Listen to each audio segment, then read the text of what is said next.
अस्सलाम वालेकुम नाज़रीन, अव्हां ॾिसी रहिया आहियो सिंध आवाज़ न्यूज़ ऐं आऊं आहियां मोमल सिंधी। हाज़िर आहे हिन वक़्त जी अहम ख़बर। सॼे मुल्क जियां दौलतपुर सफ़न ऐं भर पासे जे इमाम बारगाहुनि ऐं घरनि ते क़ाइमु थियल मौला गाज़ी अब्बास जे अलम पाक खे नहर करे वरी सिंगारे बुलंद करण जो अमल जारी आहे।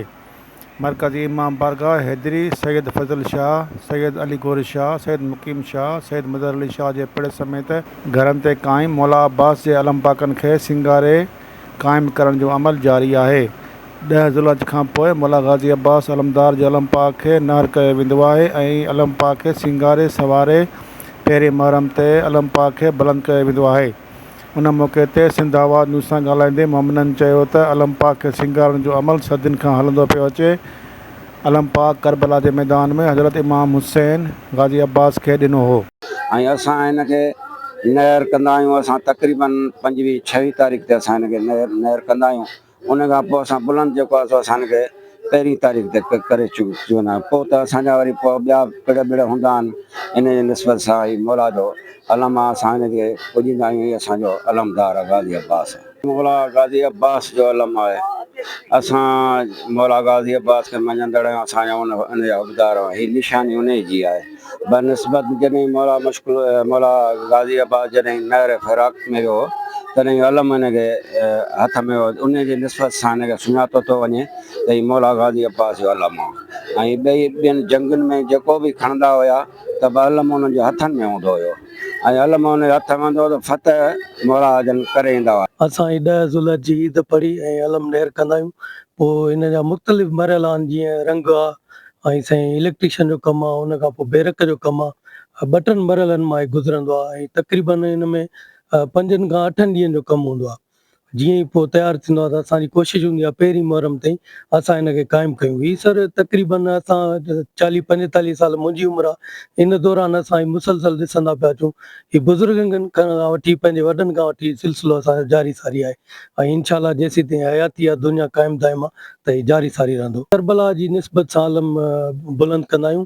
हज़रत अब्बास जी यादि में अलम बुलंद कयो वेंदो आहे। करबला में मौला अब्बास अलैहिस्सलाम इस्लाम जी सरबुलंदी लाइ अलम बुलंद कयो। उन खां पोइ सिलसिलो जीअं आहे ईअं हलंदो थो अचे ऐं असां बि पंहिंजे बुज़ुर्गनि खां ॿुधो आहे, ॾिठो आहे, तॾहिं खां असां बि हिन सिलसिले में आहियूं। तक़रीबन मुंहिंजे ख़्याल में असांखे बि 100 साल खां मथे असांजे बुज़ुर्गनि खे थी वियो हूंदो। असां मौला हुसैन जो परचम बुलंद कंदा था अचूं ऐं आज़ादारी बि कंदा आहियूं। 5 मुहर्रम ते असांजो हितां काफ़िलो निकिरंदो आहे। हूअं त पहिरीं मुहर्रम खां 4 मुहर्रम वरी 10 मुहर्रम ताईं हीउ सिलसिलो हलंदो रहंदो आहे। साईं हिन में लाइटिंग जो जेको कमु आहे उहे असां लाइटूं वग़ैरह हैदराबाद खां घुराईंदा आहियूं। या डेकोरेशन जो कमु आहे, जीअं हिन में मुख़्तलिफ़ पनियूं गुल वग़ैरह उहे हैदराबाद खां आणींदा आहियूं ऐं कलर जो कमु असां हितां पेंटर खां कराईंदा आहियूं। ऐं ॿियो कपिड़े जो कमु थींदो आहे हिन में बैरकुनि जो, झंडियुनि जो, उहो असां पंहिंजे घर में ई तयारु कराईंदा आहियूं। असांजे निस्बत इहो आहे त 5-6 ॾींहंनि जो कमु हूंदो आहे। हुन में 2-3 मरहला आहिनि। जीअं अलम लाहींदा आहियूं, उनजी धुलाई थींदी आहे, वाटके वारो कमु ॾिठो वेंदो आहे, इलेक्ट्रिकल जो कमु ॾिठो वेंदो आहे ऐं उन खां पोइ ॿीहर हिनजी रिपेयरिंग थींदी आहे ऐं हिनजी धुलाई सफ़ाई वग़ैरह करे ऐं उन खां पोइ हिन जो सामान जेको बि ईंदो आहे हैदराबाद खां ईंदो आहे हार सिंगार जो ऐं बल्ब वग़ैरह या वरी उन्हनि जो शेड लाइटूं जेके बि ईंदियूं आहिनि सभु हैदराबाद खां सामान ईंदो आहे। पोइ हिन जो रंग रूप जो कमु जॾहिं पूरो थींदो आहे त ॿीहर हिनखे जेकी असां रिप्लेस कंदा आहियूं सभु शयूं, बल्ब वग़ैरह, लाइटिंग सिंगार वग़ैरह थींदो आहे। बेरक वारो जेको कमु आहे या वरी हिन जा जेके पंहिंजो झंडियूं आहिनि या इहे सभु शयूं मोकिले छॾींदा आहियूं को दर्जी वटि, को कंहिं जंहिंजो कमु आहे, कल्स जो कमु आहे। पोइ इहे मुख़्तलिफ़ शयूं सभु गॾु थींदियूं आहिनि 28-29 ते। पोइ जीअं ई 1 तारीख़ मुहर्रम जी थींदी आहे, उन खां हिकिड़ो ॾींहुं अॻु में असांखे हर शइ सभु कंप्लीट करे अलम मतिलबु चाढ़णो पवंदो आहे।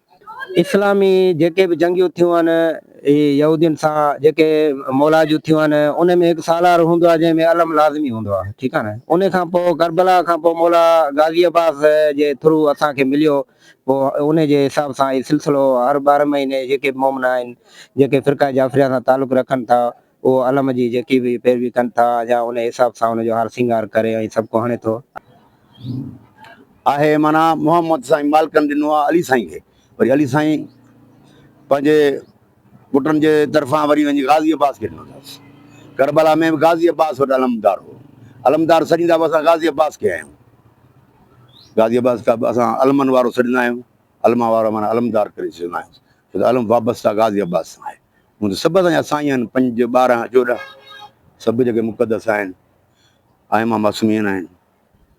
सो उन जे करे अलम पाक जी मुख़्तलिफ़ असांजे सिंध में रवाजु घणो आहे, अलम पाक खे घणो सींगारण जो हेॾां जो, ऐं पंजाब में थोरो घणो हेॾां थिए थो, पर ॿियनि मुल्कनि में एतिरो सींगार कोन्हे या वॾा अलम कोन्हनि के।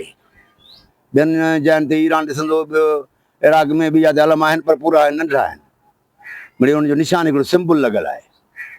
असां वटि थोरो वरी हुननि जी सेवा वधीक कई थी वञे। साल में असीं हिनखे लाहे जीअं हिनखे पहिरीं असीं गुसल कराईंदा आहियूं, पोइ रंग जी सूरत में हिनखे रंग जेके आहिनि मुख़्तलिफ़ रंग ॾेई, पोइ हिन में बल्ब ऐं हिन जेको चिमकनि जूं शयूं जेके असांखे शयूं वणंदियूं आहिनि उहे हिनखे ॾेई असां पूरो करे असां पंहिंजे दिलि खे तसला ॾींदा आहियूं त अलम पाक खे सुहिणो करे सींगारे करे असीं जेको क़ाइमु कयूं। ख़ासि टाइम हाणे जो महरम पाक जो जेको ज़ुल्ह जी ईद गुज़रंदी आहे, वॾनि शहर में 10 गुज़ारे ईद 2-3 ॾींहं गुज़ारे लाहींदा, छो त जीअं असांजो उते मौला जे क़दम ते आहे, उते 10 माना ज़ुल्ह गुज़रंदी 2-3 ॾींहं खां पोइ लाहींदा। गुल शाह जो जेको पिड़ आहे उते बि 10-11 खां पोइ लाहींदा, मुख़्तलिफ़ में 10 खां ज़ुल्ह जे खां पोइ लाहींदा, 2 ॾींहं छॾे। बाक़ी असां वटि 20 खां पोइ सिलसिलो शुरू थींदो आहे, 20 खां पोइ असीं लाहींदा, को 20 ते को 25 ते, पर पहिरीं ते असांखे हर हाल में क़ाइमु करिणो आहे। ऐं वधीक ताज़ा तरीन ख़बरनि लाइ ॾिसंदा रहो सिंध आवाज़ TV न्यूज़ ऐं सब्सक्राइब करणु न विसारींदा।